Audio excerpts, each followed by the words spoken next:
Vez ou outra aqui no canal do Cine7 no YouTube eu trago dicas de filmes. Hoje é diferente, eu vou trazer dicas de livros, porém, é claro, todos sobre cinema.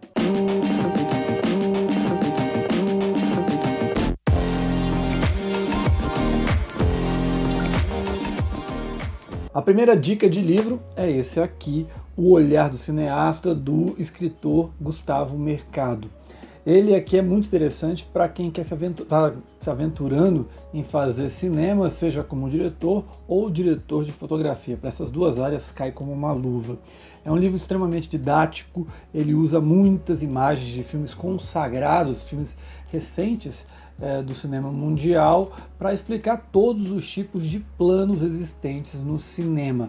E como ele tem muitas imagens, ele vai explicando, através de setas, enfim, de uma maneira muito simples, por que o diretor de fotografia, por que o diretor resolveu usar aquele tipo de enquadramento, aquele tipo de imagem, enfim, por que ele posicionou a câmera daquele jeito. E o mais legal de tudo é que ele ensina os conceitos básicos, os tradicionais, mas também traz como quebrar essa regra e apresenta também como essas regras foram quebradas em diversos filmes.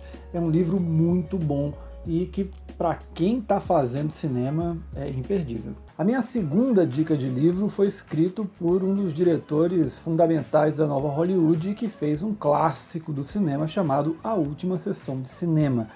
O livro é esse aqui, ó. Afinal, quem faz os filmes? E traz uma série de entrevistas feitas por Peter Bogdanovich com gente como Robert Aldrich, Sidney Lumet, Alfred Hitchcock, Fritz Lang, enfim, vários mestres do cinema. O resultado, no final das contas, é que, para essa turma e também para o Bogdanovich, é que todos os grandes filmes da história do cinema já foram feitos. Bem, se você concorda ou não, você pode ler o livro para saber por que eles pensam assim, mas, de qualquer maneira, é uma aula de cinema que merece ser lido. A minha terceira dica de livro, ela é clichê, mas é clichê porque é bom, né? Que é Conversas com Scorsese. Ele faz parte de uma série de livros de conversas com grandes diretores, e essa aqui é escrita pelo Richard Skilkel, que é um dos grandes amigos, parceiros do Scorsese. E nesse livro, o diretor de clássicos como Toro Indomável, Taxi Driver, Os Bons Companheiros, entre tantos outros grandes filmes, ele vai contando como é que foi o processo dele desde a infância, como é que era o ambiente em que ele vivia e como isso foi transportado para o cinema. E ele vai explicando as decisões que tomou ao longo da carreira, nos filmes que ele dirigiu, e também curiosidades de bastidores. Para quem gosta do Scorsese, é uma pedida e tanto. Agora vamos para os livros aqui do Amazonas. O quarto livro dessa lista é esse aqui, ó, Cine AM, o audiovisual em reportagens e entrevistas. É uma obra escrita pelo Sávio Stocco, que é uma coletânea dos melhores textos dele sobre cinema, escritos na época que ele trabalhava especialmente no Diário do Amazonas, entre 2006 a 2011.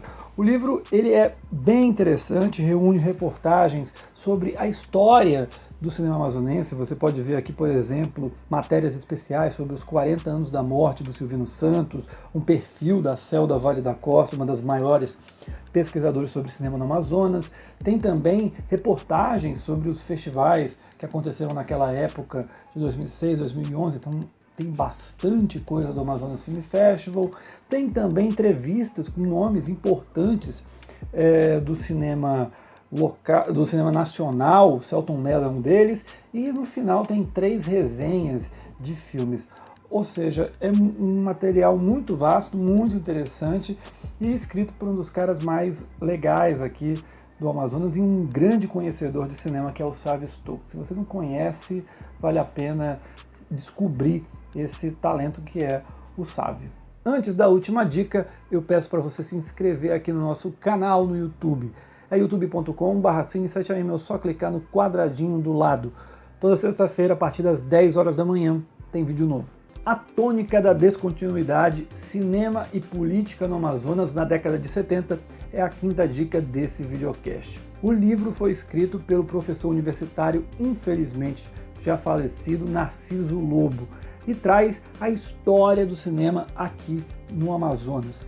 Ele mostra desde as primeiras exibições feitas no Teatro Amazonas em 1897 do cinematógrafo até os anos 90, que foi quando o livro foi publicado, mais precisamente em 1994. A conclusão que o professor Narciso Lobo chega é muito preocupante. Segundo ele, o cinema do Amazonas vive de ciclos, ou seja, grandes momentos, como aconteceu com Silvino Santos e a geração cineclubista dos anos 60, que revelou gente como Cosme Alves Neto, Joaquim Marinho, Márcio Souza, Roberto Carrani, e depois dessas altas vem uma baixa e quase que não há mais produção no cinema local. É uma obra muito importante e que ainda apresenta reflexos nos dias atuais. Esse livro é meio raro de se encontrar, você vai achá-lo na biblioteca da Universidade Federal do Amazonas e também nas bibliotecas públicas aqui de Manaus. Esse foi mais um videocast do Cine7. Se você tem outras dicas de livros de cinema, deixa aí nos comentários, fica à vontade. A gente se encontra na próxima sexta-feira com mais videocast do Cine7. Tchau!